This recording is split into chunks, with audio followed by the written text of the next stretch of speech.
My name is Emma. I am 23 years old. I live in Chicago. Finding an apartment in the city is hard. The rent is too high. The rooms are too small. But then I found the perfect place, a studio apartment. Clean, bright, beautiful. And the rent, only $600 a month. Everyone said, "Emma, that's too cheap. Something is wrong." But I did not listen. I needed a place. I needed to save money. So I signed the lease. The landlord's name was Mr. Carson. He was older, maybe 50. Quiet. He smiled too much. He gave me 2 keys. One for the main door, one for my apartment. "Call me anytime," he said. "I live in the building. I can fix anything." I thanked him. I moved in the next day. At first, everything was perfect, until I started noticing things. It was small at first. I left my coffee cup on the table. When I came home, it was in the sink. I thought, maybe I forgot. Then, my books moved. I stacked them on the left side of the shelf, but they were on the right. I told myself, I am tired. I am imagining things. But then, my clothes changed. I left my red shirt on the table. When I came home, it was folded in the drawer. My heart beat fast. Someone was inside my apartment. I checked the locks. Everything was secure. The windows were locked. The door was locked. But things kept moving. One morning, I left for work. I put my laptop on the desk. When I returned, it was open. My photos were on the screen. Photos of me at the beach, at parties, in my apartment. Someone had been looking through my computer. I felt sick. I called the landlord.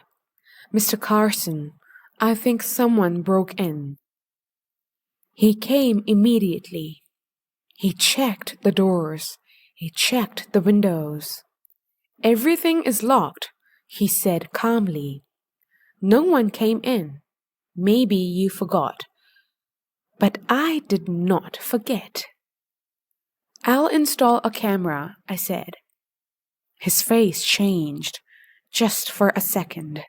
"That's not allowed," he said quickly. "It's in the lease. No cameras." I should have known then, but I stayed. Then the nightmares started. I woke up in the middle of the night. I heard breathing. Not mine. Someone else. I turned on the light. No one was there. But my closet door was open. I always closed it before bed. Always. I could not sleep anymore. I kept the lights on. I put a chair against the door. But nothing helped. One night, I pretended to leave. I told Mr. Carson I was visiting a friend. I packed a bag. I walked out. But I did not leave. I hid in my car outside the building, and I waited. 2 hours passed. Then I saw him. Mr. Carson. He walked into my apartment door. He pulled out a key. Not the spare key, a different key. He unlocked my door and walked inside. My blood turned cold. I called the police. "Someone is in my apartment. The landlord, he has a key." They came fast. When the police arrived, they knocked. Mr. Carson opened the door, surprised, nervous. "I was just checking the heating," he said. But the police did not believe him. They searched the apartment, and they found it. Behind the bathroom mirror, a camera, small, hidden, recording. Then they found more, one in the bedroom behind the vent, one in the closet inside a smoke detector, one in the living room inside a picture frame. Everywhere. He had been watching me for weeks. The police checked his apartment. They found hard drives, hundreds of videos, not just of me, of other women. 12 women, 12 apartments, all of them rented from Mr. Carson. He watched us. He watched us sleep. He watched us live. And no one knew. Mr. Carson was arrested that night. He did not fight. He did not speak. He just looked at me.